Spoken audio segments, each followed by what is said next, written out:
ಇದೆಂತ ಅಮಾನವೀಯ ಘಟನೆ ನಡೆದಿದೆ. ಇದಕ್ಕೆ ಸಂಬಂಧಪಟ್ಟಂತೆ ಮೊದಲಿಗೆ ಒಂದು ಅಪ್ಡೇಟ್ಸ್ ಬರ್ತಾ ಇದೆ. ಏನೋ ಸಿಎಂ ತವರು ಜಿಲ್ಲೆಯಲ್ಲಿ ಅಮಾನವೀಯ ಘಟನೆ ನಡೆದಿದೆ. ಜಿಲ್ಲಾ ಉಸ್ತುವಾರಿ ಸಚಿವ ಮಹಾದೇವಪ್ಪ ಸ್ವಕ್ಷೇತ್ರದಲ್ಲೇ ಭಾರಿ ಅನ್ಯಾಯ ಆಗ್ತಿದೆ. ಸಿಎಂ, ಸಚಿವ, ಸಂಸದ, ಘಟಾನುಘಟಿ ನಾಯಕರಿದ್ರು ಇದೆಂತ ಅನ್ಯಾಯ.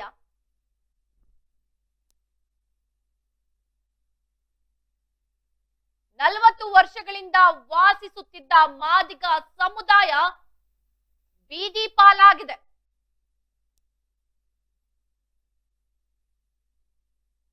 ಟಿ ನರಸೀಪುರ ಸರ್ವೆ ನಂಬರ್ 7ರಲ್ಲಿ ನಿರ್ಮಿಸಿದ್ದಂತ ಗುಡಿಸಲು ನೆಲಸಮವಾಗಿರುವಂತದ್ದು. ಬೆಳ್ಳಂ ಬೆಳಗ್ಗೆ ಜೆಸಿಬಿಗಳ ಮೂಲಕ ಗುಡಿಸಲುಗಳನ್ನ ನಿರ್ನಾಮ ಮಾಡಿದ್ದಾರೆ. ಟಿ ನರಸೀಪುರದ ಗೋಪಾಲಪುರ ಬಡಾವಣೆ ಸಂಪೂರ್ಣವಾಗಿ ನಾಮಾವಶೇಷವಾಗಿದೆ. ಎನ್ ರಾಜಯ್ಯರವರ ಅವಧಿಯಲ್ಲಿ ಮಾದಿಗ ಸಮುದಾಯಕ್ಕೆ ಮೀಸಲಿಟ್ಟಿದ್ದಂತ ಜಾಗ ಇದು.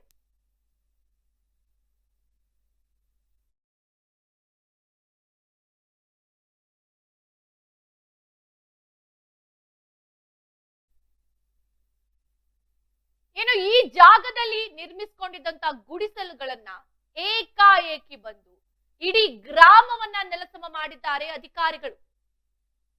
ಆದೇಶ ಪ್ರತಿ ಕೇಳಿದ್ರೆ ನೇರವಾಗಿ ಸಚಿವರ ಹೆಸರು ಹೇಳುವ ಅಧಿಕಾರಿಗಳು. ಆದೇಶ ಪ್ರತಿ ನೀಡದೆ ತೆರವುಗೊಳಿಸಿದ್ದಾರೆ ಪುರಸಭೆ ಅಧಿಕಾರಿಗಳು. ಅಲ್ಲಿ ಏನು ಗುಡಿಸಲುಗಳನ್ನ ನಿರ್ಮಿಸಿಕೊಂಡಿದ್ರು ಅದನ್ನ ತೆರವು ಮಾಡಿ ಪ್ರತಿಭಟನೆ ನಡೆಸಲು ಮುಂದಾದ್ರೆ ಪೊಲೀಸ್ ಠಾಣೆಯಲ್ಲಿ ದಿಗ್ಬಂಧನ ಹಾಕಿದ್ದಾರೆ. ಅಂದ್ರೆ ವಶಕ್ಕೆ ಪಡ್ಕೊಂಡಿದ್ದಾರೆ, ಪ್ರತಿಭಟನೆ ಮಾಡ್ತಾ ಇದ್ದಾರೆ ಅಂತ. ಇದು ಇಲ್ಲಿನ ಒಂದು ಅಮಾನವೀಯ ಘಟನೆ ನಡೆದಿರುವಂತದ್ದು. ಸಿಎಂ ತವರು ಕ್ಷೇತ್ರ, ಜಿಲ್ಲಾ ಉಸ್ತುವಾರಿಯವರ ಸ್ವಕ್ಷೇತ್ರ ಟಿ ನರಸೀಪುರದಲ್ಲಿ ನಡೆದಿರುವ ಘಟನೆ ಇದು. ಅಂದ್ರೆ ಟಿ ನರಸೀಪುರ ತಾಲೂಕಿನಲ್ಲಿ ನಡೆದಿರುವಂತಹ ಘಟನೆ ಇದು. ಈ ಘಟನೆಗೆ ಏನ್ ಹೇಳ್ಬೇಕು? ಈ ರೀತಿ ಅನ್ಯಾಯ ಮಾಡ್ಲಿಕ್ಕೆ ಇವರಿಗೆ ಅನುಮತಿ ಕೊಟ್ಟವ್ರು ಯಾರು? ಏಕಾಏಕಿ ಬಂದು ಪುರಸಭೆ ಅಧಿಕಾರಿಗಳು 40 ವರ್ಷಗಳಿಂದ ವಾಸ ಮಾಡ್ತಾ ಇದ್ದಂತ ಮಾದಿಗ ಸಮುದಾಯದ ಜನರನ್ನ ಏಕಾಏಕಿ ಗುಡಿಸಲುಗಳನ್ನ ನಾಶ ಮಾಡಿದ್ದಾರೆ. ಈಗ ಅವ್ರ ಜೀವನ ಬೀದಿ ಪಾಲಾಗಿದೆ. ಇದಕ್ಕೆಲ್ಲ ಯಾರು ಪರ್ಮಿಷನ್ ಕೊಟ್ಟಿರುವಂತದ್ದು? ಕೇಳಿದ್ರೆ ಹೇಳ್ತಾ ಇರೋದವರು ಸಚಿವರ ಹೆಸರನ್ನ, ಅಂದ್ರೆ ಜಿಲ್ಲಾ ಉಸ್ತುವಾರಿ ಸಚಿವರಾದಂತಹ ಎಚ್ ಸಿ ಮಹದೇವಪ್ಪ ಅವರ ಹೆಸರನ್ನ ಹೇಳ್ತಿದ್ದಾರೆ ಅವರು. ಯಾರು? ಪುರಸಭೆ ಅಧಿಕಾರಿಗಳು. ಆದೇಶ ಪ್ರತಿ ಕೇಳಿದ್ರೆ ಹಾಗಾದ್ರೆ ಇವ್ರು ಏನ್ ಮಾಡ್ಲಿಕ್ಕೆ ಹೊರಟಿದ್ದಾರೆ? ಇದು ಈಗ ಕಾಡ್ತಾ ಇರುವಂತಹ ಪ್ರಶ್ನೆ. ಏಕಾಏಕಿ ಬರ್ತಾರೆ, ಅದು ಎಷ್ಟೊತ್ನಲ್ಲಿ ಬರ್ತಾರೆ? ಬೆಳಗಿನ ಜಾವ 4 ಗಂಟೆ 5 ಗಂಟೆಗೆ ಬರ್ತಾರೆ. ಎಲ್ರು ಮಲಗಿರ್ತಾರೆ. ಇಂತಹ ಸಂದರ್ಭದಲ್ಲಿ ಮಲಗಿರುವವರನ್ನ ಎದ್ದೇಳಿಸಿ ಗುಡಿಸಲುಗಳನ್ನ ನಾಶ ಮಾಡಿರುವಂತದ್ದು. ಯಾಕೆ? ಅಲ್ಲಿ ವಾಸ ಮಾಡ್ತಾ ಇದ್ದಿದ್ದು ಜನರಲ್ವಾ? ಯಾವ ತರ ಕಾಣಿಸ್ತಾ ಇದ್ರು ಕಣ್ಣಿಗವರು? ಅಷ್ಟು ಬೆಳಗ್ಗೆನೆ ಬಂದು ಏಕಾಏಕಿ ತೆರವು ಮಾಡುವಂತ ಅವಶ್ಯಕತೆ ಏನಿತ್ತು? ಇಲ್ಲ. ಅವರಿಗೆ ಪರ್ಯಾಯ ವ್ಯವಸ್ಥೆ ಕಲ್ಪಿಸ್ಕೊಟ್ಟಿದ್ದೀರಾ? ಬೇರೆ ಕಡೆ ಅವರಿಗೆ ಜಾಗ ಕೊಟ್ಟು ಇದನ್ನೇನಾದ್ರೂ ನಾಶ ಅಂದ್ರೆ ತೆರವು ಮಾಡಿದ್ದೀರಾ? ಇಲ್ಲ. ಏಕಾಏಕಿ ಬಂದು ಈ ರೀತಿ ತೆರವು ಮಾಡಿದ್ರೆ ಎಲ್ಲಿಗೆ ಹೋಗ್ಬೇಕು ಅವರು? ಅಧಿಕಾರಿಗಳಿಗೆ ಯಾರು ಹೇಳೋರಿಲ್ವಾ? ಕೇಳೋರಿಲ್ವಾ? ಏನ್ ಬೇಕಾದ್ರೂ ಮಾಡ್ಬೋದು ಅಂತ ಮಾದಿಗ ಸಮುದಾಯದ ಜನರು ಅಲ್ಲಿ 40 ವರ್ಷಗಳಿಂದ ಜೀವನ ನಡೆಸ್ತಾ ಇದ್ದಾರೆ. ಈಗ 1-2 ವರ್ಷದಿಂದ ಅಲ್ಲ, ಅಂದಿನಿಂದ ಇಂದಿನವರೆಗೂ ಜೀವನ ನಡೆಸ್ಕೊಂಡು ಬಂದಿರುವಂತ ಜನರಿಗೆ ಸರಿಯಾಗಿ ಸೌಲಭ್ಯಗಳನ್ನ ಕೊಟ್ಟಿಲ್ಲ. ಒಂದು ಮನೆ ಕಟ್ಸ್ಕೊಡಕ್ ಆಗಿಲ್ಲ. ಏನೋ ಗುಡಿಸಲುಗಳನ್ನ ಹಾಕೊಂಡು ಜೀವನ ಮಾಡ್ತಾ ಇದ್ದಾರೆ. ಅದನ್ನು ಸಹಿಸಕ್ ಆಗ್ತಾ ಇಲ್ಲ ನಿಮ್ ಕೈಲಿ. ಅದನ್ನು ಕೂಡ ನೀವು ನಾಶ ಮಾಡ್ತಾ ಇದ್ದೀರಾ ಅಂತ ಅಂದ್ರೆ ಅಧಿಕಾರಿಗಳ ಜವಾಬ್ದಾರಿ ಎಷ್ಟು ಮಟ್ಟಿಗಿದೆ ಅಂತ ಯೋಚನೆ ಮಾಡ್ಬೇಕಾಗತ್ತೆ. ಇದಕ್ಕೆ ಕೇಳಿದ್ರೆ ಸಚಿವರ ಹೆಸರು ಬರ್ತಾ ಇದೆ. ಸಚಿವರ ಆದೇಶ ಮಾಡಿದಾರ? ಹಾಗಾದ್ರೆ ಪ್ರತಿಭಟನೆ ಮಾಡ್ಲಿಕ್ಕೆ ಹೋದ್ರೆ ಪೊಲೀಸರು ವಶಕ್ಕೆ ಪಡಿತಾರೆ. ಇದು ಅಲ್ಲಿನ ಪರಿಸ್ಥಿತಿ ಸದ್ಯಕ್ಕೆ.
ಇನ್ನು ಈ ಸಂಬಂಧ ಮತ್ತಷ್ಟು ಮಾಹಿತಿಯನ್ನ ಕೊಡ್ಲಿಕ್ಕೆ ನಮ್ಮ ಪ್ರತಿನಿಧಿ ಮಹದೇವ ಸ್ವಾಮಿ ದೂರವಾಣಿ ಸಂಪರ್ಕದಲ್ಲಿದ್ದಾರೆ.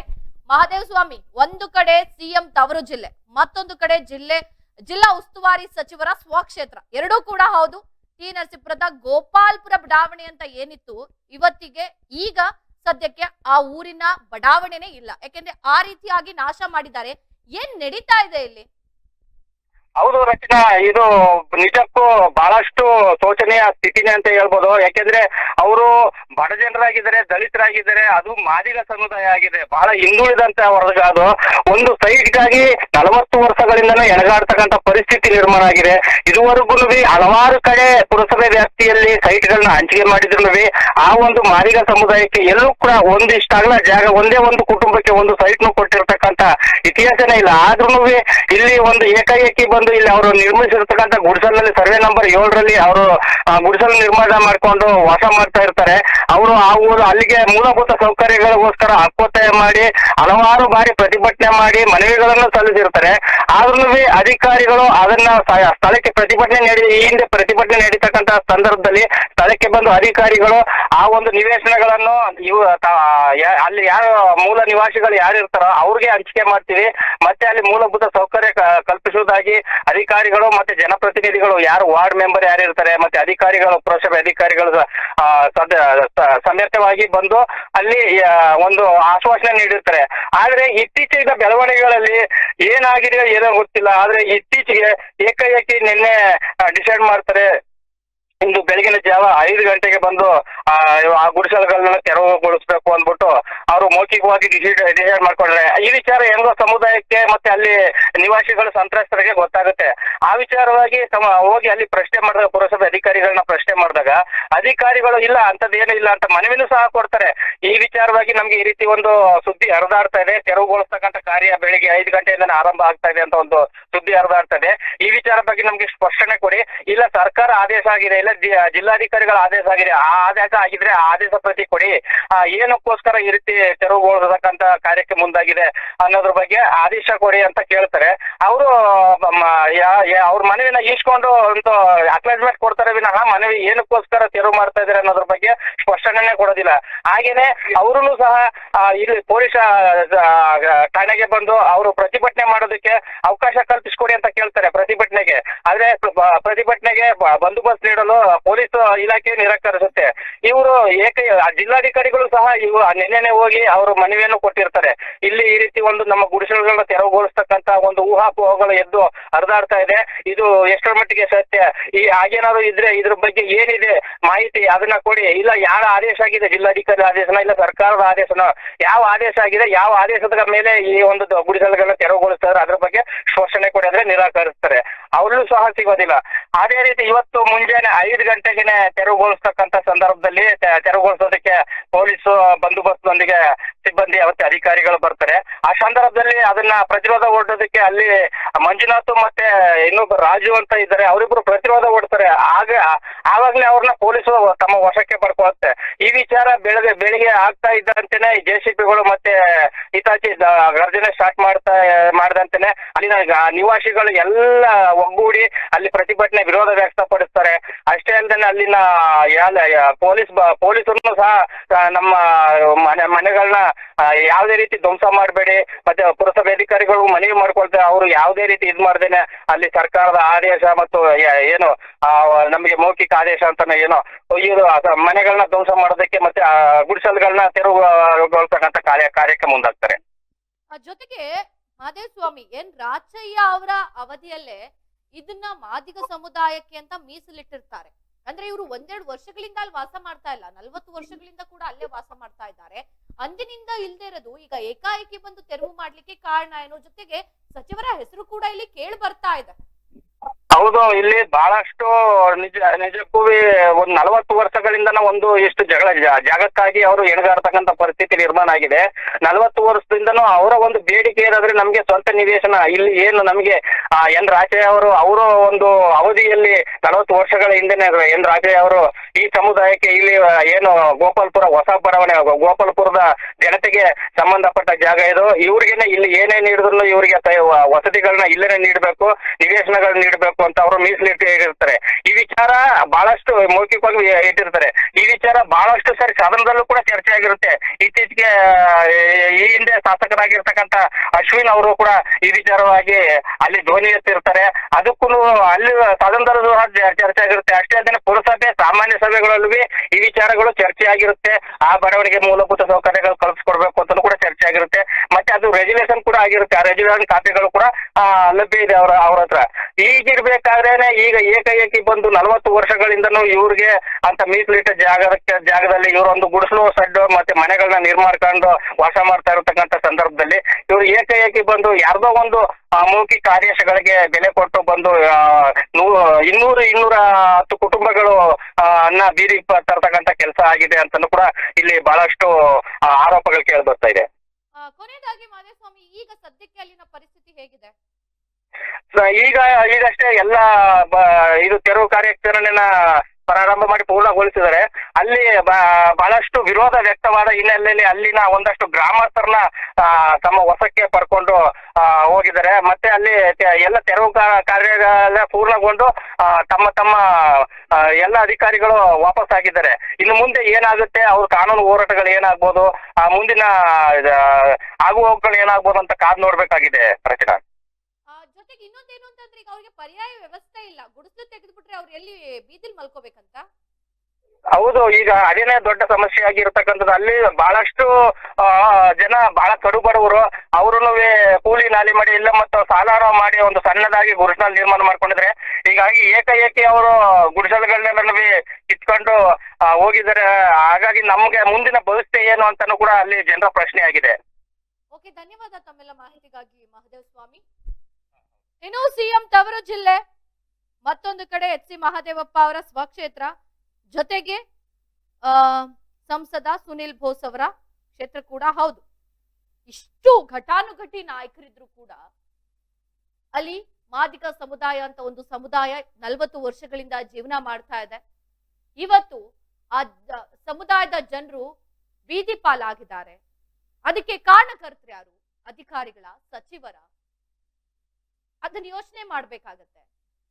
ಜೊತೆಗೆ ಯಾವುದೇ ರೀತಿ ಇಲ್ಲಿ ಕಾಡ್ತಾ ಇರುವಂತ ಪ್ರಶ್ನೆ ಏನು ಅಂತ ಅಂದ್ರೆ, ಒಂದು ಪರ್ಯಾಯ ವ್ಯವಸ್ಥೆಯನ್ನ ಕಲ್ಪಿಸ್ಕೊಟ್ಟಿಲ್ಲ ಅಥವಾ ಅವ್ರಿಗೆ ಪರ್ಯಾಯ ಜಾಗವನ್ನ ಕೊಟ್ಟಿಲ್ಲ. ಏಕಾಏಕಿ ಬಂದು ಅಲ್ಲಿರುವಂತಹ ಗುಡಿಸಲುಗಳನ್ನ ತೆರವು ಮಾಡಿದ್ದಾರೆ, ಅಲ್ಲಿರುವಂತಹ ಗುಡಿಸಲುಗಳನ್ನ ನಾಶ ಮಾಡಿದ್ದಾರೆ. ಈಗ ಎಲ್ಲಿಗೆ ಹೋಗ್ಬೇಕು? ಗೋಪಾಲಪುರ ಅನ್ನೋ ಒಂದು ಬಡಾವಣೆಯ ಜನರು ಎಲ್ಲಿಗೆ ಹೋಗ್ಬೇಕು? ಯಾರ ಮನೇಲಿ ಇರ್ಬೇಕು? ಹೇಗೆ ಜೀವನ ಮಾಡ್ಬೇಕು? ಇದು ಅಧಿಕಾರಿಗಳಿಗೆ ಗೊತ್ತಿಲ್ವಾ? ಸಚಿವರಿಗೆ ಗೊತ್ತಿಲ್ವಾ?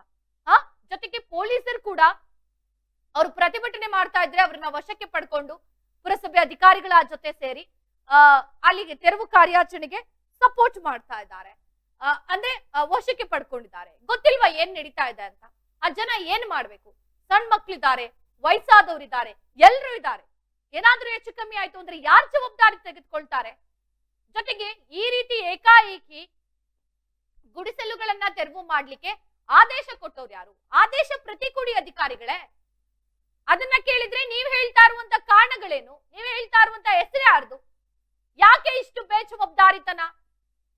ಮಾನವೀಯತೆ ದೃಷ್ಟಿಯಿಂದನಾದ್ರೂ ಬೆಳಗಿನ ಜಾವ 4 ಗಂಟೆ 5 ಗಂಟೆಗೆ ಹೋಗಿ ಅಲ್ಲಿರುವಂತ ಜನರನ್ನ ಎದ್ದೇಳಿಸಿ ನೀವು ತೆರವು ಮಾಡ್ತೀರಾ ಅಂತ ಅಂದ್ರೆ ಯೋಚನೆ ಮಾಡಿ. ಆ ಜಾಗದಲ್ಲಿ ನೀವಿದ್ರೆ ಏನ್ ಮಾಡ್ತಾ ಇದ್ರಿ? ಯಾಕೆ ನೀವಾದ್ರೆ ಮನುಷ್ಯರು, ಅವರಾದ್ರೆ ಮನುಷ್ಯರಲ್ವಾ? ಬೆಳಗ್ಗಿನ ಜಾವ ಹೋಗಿ ಏಕಾಏಕಿ ತೆರವು ಮಾಡುವಂತ ಉದ್ದೇಶ ಏನು? 10 ಗಂಟೆ ಮೇಲೆ ಹೋಗಿವ್ರಿ, ಆದೇಶ ಪ್ರತಿ ಕೊಡಿ, ಈ ರೀತಿ ಆಗಿದೆ ಅಂತ ಹೇಳಿ. ಜೊತೆಗೆ ಅವ್ರಿಗಾಗಿ ಮೀಸಲಿಟ್ಟಿರುವಂತ ಜಾಗವನ್ನ ತೆರವು ಮಾಡ್ತಿರುವಂತ ಕಾರಣ ಏನು? ಕಾರಣ ಕೊಡಿ ಅವ್ರಿಗೆ. ಓಕೆ, ಆ ಜಾಗನ ಇಸ್ಕೊತೀರಾ, ಅವ್ರಿಗೆ ಪರ್ಯಾಯ ವ್ಯವಸ್ಥೆ ಕಲ್ಪಿಸ್ಕೊಡಿ. ಯಾವುದನ್ನು ಮಾಡದೆ ನೀವು ಏಕಾಏಕಿ ಬಂದು ತೆರವು ಮಾಡಿ ಇವತ್ತು ಆ ಕುಟುಂಬಗಳನ್ನ ಬೀದಿ ಪಾಲ್ ಮಾಡಿದ್ದೀರಾ. ಆ ಕುಟುಂಬಗಳು ಏನು ಮಾಡ್ಬೇಕು? ಏನಾದ್ರೂ ಹೆಚ್ಚು ಕಮ್ಮಿ ಮಾಡ್ಕೊಂಡ್ರೆ ಏನ್ ಮಾಡ್ತೀರಾ? ಯಾರ್ ಜವಾಬ್ದಾರಿ ತಗೋತೀರಾ? ಯಾರ್ ಹೊಣೆ ತಗೋತೀರಾ? ಅಧಿಕಾರಿಗಳಿಗಾಗ್ಲಿ ಅಥವಾ ಸಚಿವರಿಗಾಗ್ಲಿ ಪ್ರತಿ ಸಲ ಕೂಡ ನೀವು ಇವತ್ತು ಜನಪ್ರತಿನಿಧಿಗಳಾಗಿದ್ದೀರಾ, ಅಧಿಕಾರಿಗಳಾಗಿದ್ದೀರಾ ಅಂತ ಅಂದ್ರೆ ಸಾರ್ವಜನಿಕರಿಂದ ಬರುವಂತಹ ಬೆಂಬಲನೇ ನಿಮಗ್ ಕಾರಣ. ಮತ ಬೇಕು, ಓಟ್ ಬೇಕು ಅಂತ ಅಂದಾಗ ಹೋಗಿ ಅಯ್ಯ ಅಪ್ಪ ಅಂತ ಕಾಲ್ ಹಿಡಿತೀರಾ. ಅದಾದ್ಮೇಲೆ ಆ ಕಡೆ ಮುಖನೂ ನೋಡಲ್ಲ, ಅವ್ರ ಸಮಸ್ಯೆಗಳನ್ನು ಕೇಳಲ್ಲ, ಸಮಸ್ಯೆಗಳು ಸೌಲಭ್ಯಗಳನ್ನು ಕೊಡಲ್ಲ ಅಂತ ಅಂದ್ಮೇಲೆ ಅಟ್ಲೀಸ್ಟ್ ಹೇಗೋ ಜೀವನ ಮಾಡ್ತಿದ್ದಾರೆ, ಅದಕ್ಕಾದ್ರೂ ಅವಕಾಶ ಕೊಡಿ. ಅದನ್ನು ಕಿತ್ಕೊಳ್ಳುವಂತ ಕೆಲಸ ಯಾಕೆ? ಯಾವ ಕಾರಣಕ್ಕೆ ಇಲ್ಲಿ ತೆರವು ಮಾಡ್ತಿದ್ದೀರಾ? ಏನ್ ಮಾಡ್ಲಿಕ್ಕೆ ಮುಂದಾಗ್ತಿದ್ದೀರಾ? ಇದಕ್ಕೆ ಉತ್ತರ ಕೊಡ್ಬೇಕಲ್ಲ ಸಚಿವರು. ಪುರಸಭೆ ಅಧಿಕಾರಿಗಳೇ ಯಾಕೆ ಏಕಾಏಕಿ ಬಂದು ತೆರವು ಮಾಡಿದ್ದಾರೆ? ಇದಕ್ಕೆ ಉತ್ತರಗಳನ್ನ ನೀವು ಕೊಡ್ಬೇಕಲ್ವಾ? ಸದ್ಯಕ್ಕೆ ಗೋಪಾಲಪುರ ಬಡಾವಣೆ ಅಂತ ಏನಿತ್ತು ಸಂಪೂರ್ಣವಾಗಿ ನಿರ್ನಾಮ ಆಗಿದೆ.